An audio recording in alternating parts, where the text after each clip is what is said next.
There was a time in my life where I had very little faith, and honestly, I was pretty angry at God. And then I stumbled upon this book of Ecclesiastes, and it's the book that I really credit to being one of the reasons I still have my faith today. And in this video, I just wanted to share with you why what is often considered one of the most nihilistic or hopeless books in the Bible actually was the one that gave me the most hope to keep on living.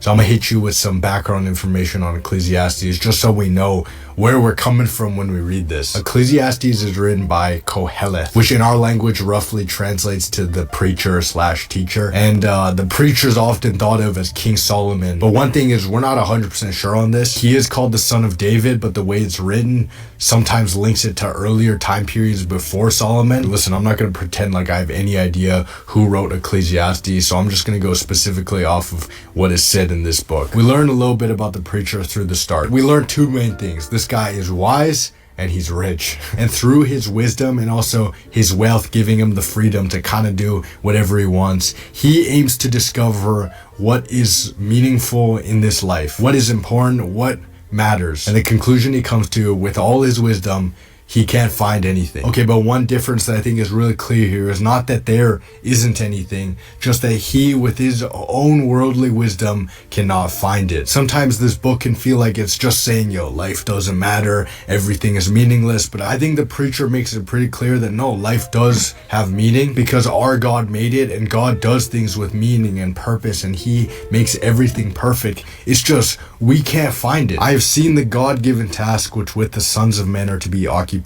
He has made everything beautiful in its time. Also, he has put eternity in their hearts, except that no one can find out the work that God does from beginning to end. All right, the preacher calls this work, everything God does, as incredibly beautiful. We just can't find it out. And I think he hammers this home with three main points. Number one, the worldly possessions will go away. Like I said, the preacher was no stranger to money. In Ecclesiastes 2, we get a quick account of all the stuff he built and made and did with all of this. He built houses and vineyards, had the biggest flocks, had a bunch of servants and singers, and collected rare silvers, golds, treasures, instruments. And he does this to see if these kind of worldly pleasures or these possessions are worth pursuing as a person on earth. And this is what he says after he gets all of it. Then I looked on all the works that my hands had done, and on the labor in which I had toiled, and indeed all was vanity and grasping for the wind.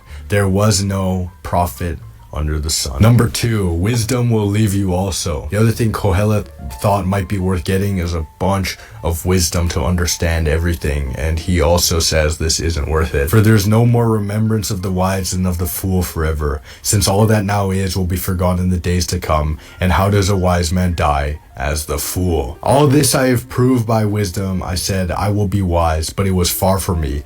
As for that which is far off and exceedingly deep, who can find it out? So yeah, wisdom helps you understand some worldly things, and it makes you more unhappy. It doesn't let you escape death. You die just the same as a fool, and you also don't know the deep things that our human hearts wants to know. The last one, and that the one that hits the hardest for me personally, life does not feel just. In our sense of human justice, it usually goes something like, he who deserves something should get it. Like, you know, we like to think that, you know, somebody who works hard, somebody who's nice and is a good person should get more than the lazy, evil liar. That's built somewhere inside me, and when I see this not happening, I feel angry or frustrated, or this, like, I feel very pained, you know. But Solomon knew through his wisdom, yeah, 100% life doesn't work this way. I returned and saw under the sun that the race is not to the swift, nor the battle to the strong, nor bread to the wise, nor riches to men of understanding, nor favor to men in skill, but time and chance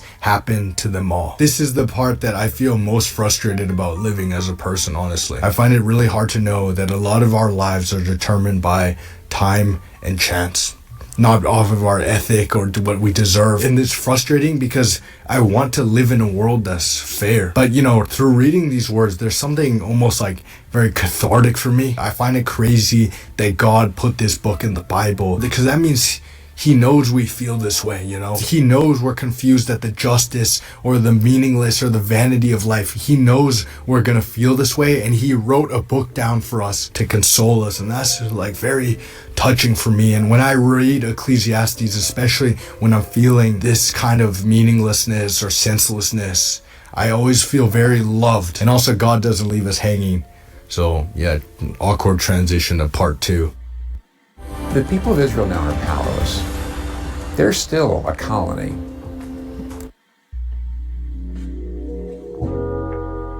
The biggest idea I think Ecclesiastes reminds us through all of this feeling of meaninglessness and vanity is that you're a human.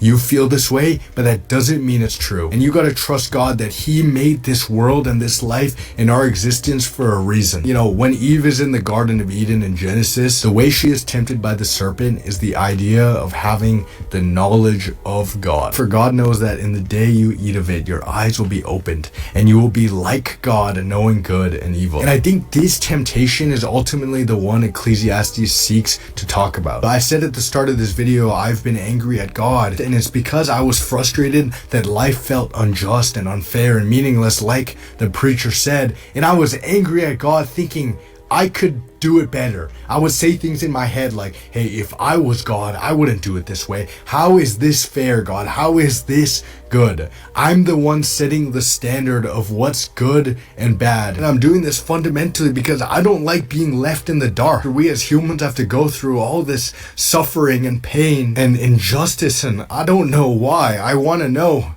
And the preacher wanted to know too. And the preacher was a whole lot wiser than me.